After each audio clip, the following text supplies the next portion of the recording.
Hi there everybody, it's UK independent demonstrator Halsey here from slimandstylish.com. Thank you for joining me today. Today I'm playing with my new favourite set from the Stampin' Up mini catalogue, and that's the Forever Blossoms Cling stamp set. I think this set is so gorgeous, I fell in love with it. And I've put together this card, which is using the Purple Posy blends. And I quite like this because when I first saw it, I thought of pinks, peaches, and I've put a lilac with it and I quite like it. Let me show you how to do it. So I've got a scrap piece of paper because I'm going to be stamping off the actual cardstock. And I have my card base that is 9.5 centimetres by 13.8 centimetres. I'm using this bit here. And you're going to need one of the bigger blocks for this. So this one is the E block. And pop it on. Oh, did I do it on my Stamparatus? No, I didn't. I did it on this. It just fits. But if you've got a Stamparatus, it would be a better size. But I don't think I did it on my Stamparatus. I actually made quite a few cards the other week. Put some aside because they would be photographed for the blog, and then others to make videos with. So it's been a few days since I made it, and Christmas has been in between, so forget everything over Christmas. All right, so you're just going to stamp it up the side of the card like that, and then we're going to do it again on the side. And it's gorgeous because it's shaded beautifully, this stamp. The minute I saw it in the new catalogue, I fell in love with it. And I said to my friend Sally from Sally Stampers, I'd gone with her to On Stage, and I said to her, don't let me buy any more flowers because all I seem to be doing at the moment is flowers. And then this one came up and I was like, well, there goes that. I'm going to get the flowers. So the blends I've got are the light and dark Purple Posy. So even though the Purple Posy ink has been discontinued, the blends are still around, so you can get those. And then this is the soft sea foam. This is the dark, and I'm just using the dark on the leaves lightly. So what I'm going to do is I'm going to start off with the dark one, and I'm just going to run through the centre of the flowers. This is not neat blending because I want to have a white edge, and I want it to look like they've been a bit, not weather battered, but that they're a bit distressed. You know, they've lost all their colour because they've been in the sun or in the wind. So I'm just running through the centre of each of them, not forgetting the buds. There we go. So some cards of mine I use the blends and I can take ages blending a card and getting it all perfect. But you don't need to, because then on other cards you can literally just rush along with the blends like this and still get an awesome outcome. So there we go. That's all with my dark blend. I'm going to come in with the light one. I'm going to use the brush tip and just feed that colour through. As I said, I'm not going all the way to the ends. Nowhere near really. It's a light lilac I'm going for, so I'm kind of doing it like that. And I'm leaving the ends white. But I am making sure that I go through the darker colour so that I'm blending the colours in.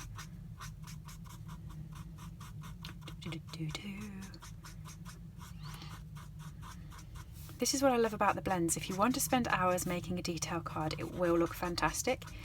If you want to spend just a few seconds and throw a bit of colour on, they still do it. You don't have to be an expert artist to do it. Quite simples. There we go. With the dark soft sea foam, I'm just running up the branches. You can hardly see it because you have got the shading on the branches, but I like to know it's there. And then all I'm doing is running up the leaves and going over where the veins are on the leaves. I'm not bothering with the inside bit. I'm leaving that white like I left the edge of the flower. This is so quick and simple to make this card.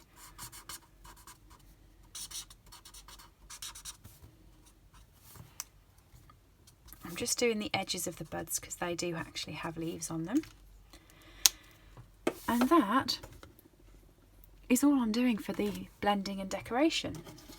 I've got a strip of cardstock here, so what I actually do is I have my A4 card and I cut these 9.5 centimetres by 13.8 centimetres out, which leaves a strip like this along the bottom and a strip like this along the side, and then I just keep these because I always use them for sentiments. They're great for sentiments. So I'm going to use the Always and Forever. It's up there.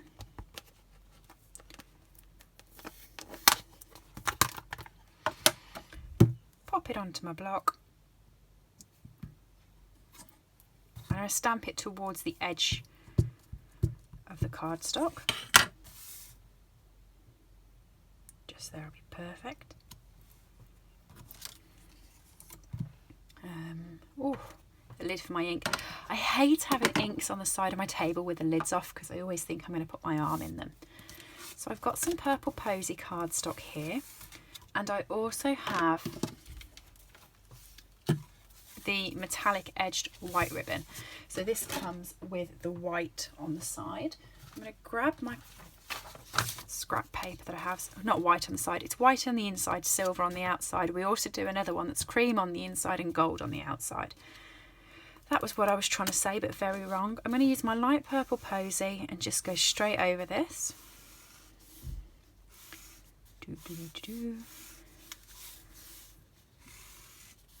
The white ribbons, and we've got a new white ribbon in the catalogue that I've used a couple of times already on my blog, so have a look at it.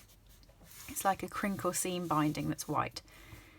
It's perfect because it means that you can either use your blends or your Stampin' Write markers and get them all different colours so they match all your projects.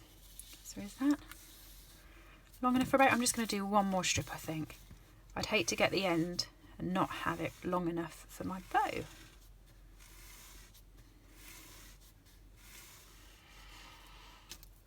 By doing this, it means you'll have exact match to your cardstock and the card you've done.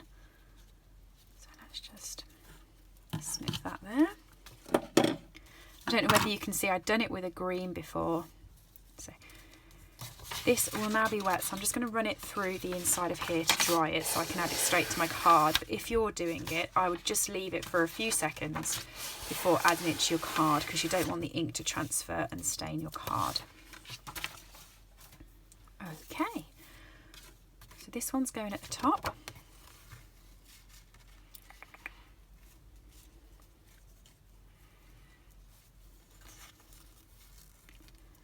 Just going to make that into a nice bow. I did the bow the other side up there. I might still end up the other side. I like fidgeting with bows.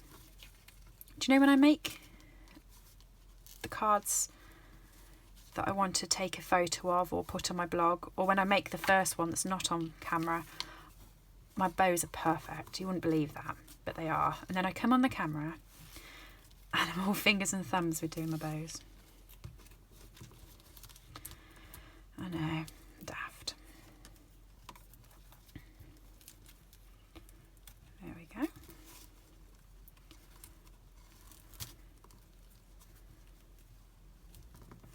And you'll notice with this card, the ribbon looks kind of two-tone.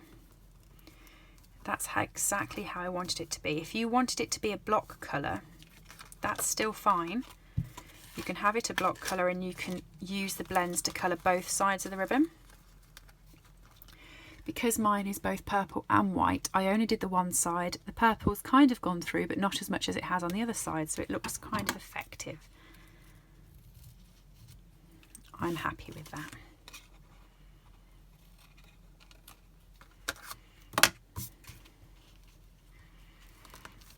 And what I've actually done, because I had messed the ribbon up and it got a crinkle, I've just put the crinkle to the back, and you will not see that when I've put it on the cardstock, which is what I'm just about to do. So I'm going to use a tape runner instead of Tombow, purely because I've done that. Otherwise I would have used Tombow. And stick around there really good so that it flattens the ribbon down.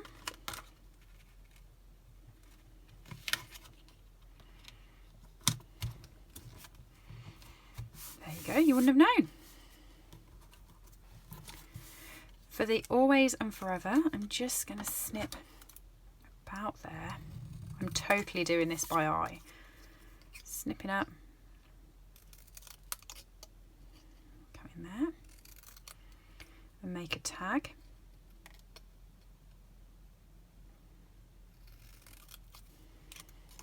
Just stick onto there. Before I'm going to do that, I'm going to use my snail again. This is a piece of A4 cardstock. This is a thick Whisper White that I've cut in half and I've scored in half. So I'm just going to fold that over to create a 10th fold card. Using my tape runner, I'm just going to adhere that onto the card.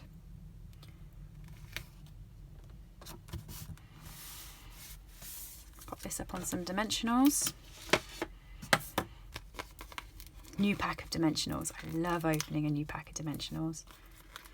Never know which pattern I'm going to create in them. And there you have it.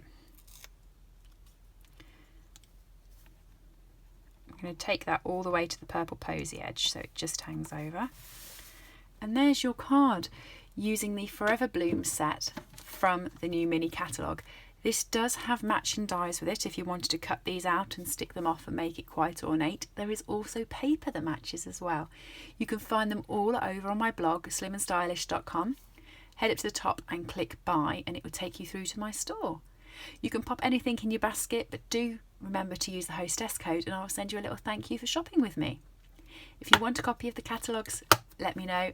And finally, if you've enjoyed the video, please subscribe below for more. See you soon. Bye.